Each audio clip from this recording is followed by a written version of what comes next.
안녕하세요. 이슈를 분석하고 네티즌들의 반응을 살피는 이슈팡TV입니다. 오늘은 스웨덴의 집단 면역에 대한 얘기입니다. 최근 유럽에서 코로나19 신규 확진자가 급증하고 있는 가운데 스웨덴의 집단 면역 실험이 다시 주목받고 있습니다.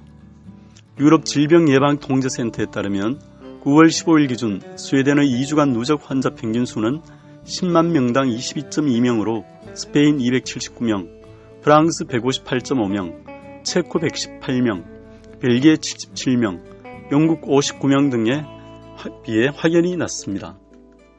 스웨덴의 코로나19 1일 확진자 수는 9월 15일 188명, 14일 221명, 13일 106명으로 8월 중순 이후부터 확진자 수는 대체로 많아도 250명을 넘지 않고 있습니다.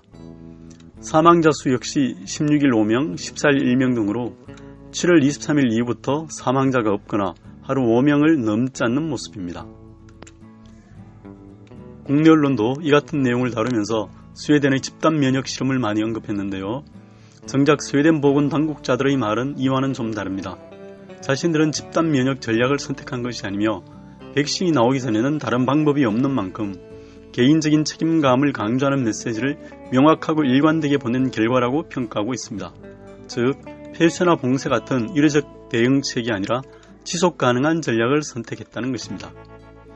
실제로 유럽과 미국의 전문가들과 언론은 스웨덴 시민 상당수가 심지어 젊은 층조차 외부 활동을 삼가하고 자택격리를 택했다거나 스웨덴의 방역 지침이 프랑스나 오스트리아, 노르웨이보다 더욱 엄격하다고 지적한 바 있습니다. 봉쇄나 휴교령 등 대대적 조치만 없었을 뿐이지 사실상 엄격한 거리두기가 유지되고 있었다는 것입니다. 스웨덴의 현실도 집단 면역과는 거리가 있습니다. 스웨덴 정부 발표에 의하면 인구 12만 명을 대상으로 한 조사 결과 항체 형성 비율은 1.2%에 불과했습니다. 전문가들이 말하는 집단 면역이란 총 인구의 50에서 75%가 면역력을 갖춰 감염병이 더 이상 확산되지 않는 상태를 의미합니다. 집단 면역 개념이 나온 것은 1920년대 수학자들이 만들어낸 미분 방정식에 기반한 것으로 인구를 면역자와 비면역자 두 그룹으로 나눠 비면역자는 반드시 감염돼야 면역이 된다는 그야말로 근거 없는 가설에 지나지 않는다는 의견도 있습니다. 스웨덴의 집단 면역 실험을 다룬 언론 보도를 접한 네티즌들의 반응은 크게 두 부류로 나뉘었습니다. 한쪽은 스웨덴 인구가 1000만 명인 것을 거론하며 그중 5,000명이 사망했으면 사망률이 높은 편이고 현재 1일 확진자도 인구 비율로 따지자면 우리나라의 경우 500명이 훨씬 넘는다면서 기사 좀 제대로 쓰라는 입장입니다. 다른 한쪽은 우리나라 정부가 코로나 공포를 조장하며 정치적으로 이용한다는 입장입니다. 한쪽은 팩트에 기초해 우리 방역 당국의 성과를 인정하는 것이고 다른 쪽은 질병과 방역의 문제를 정치적으로 대하는 것입니다.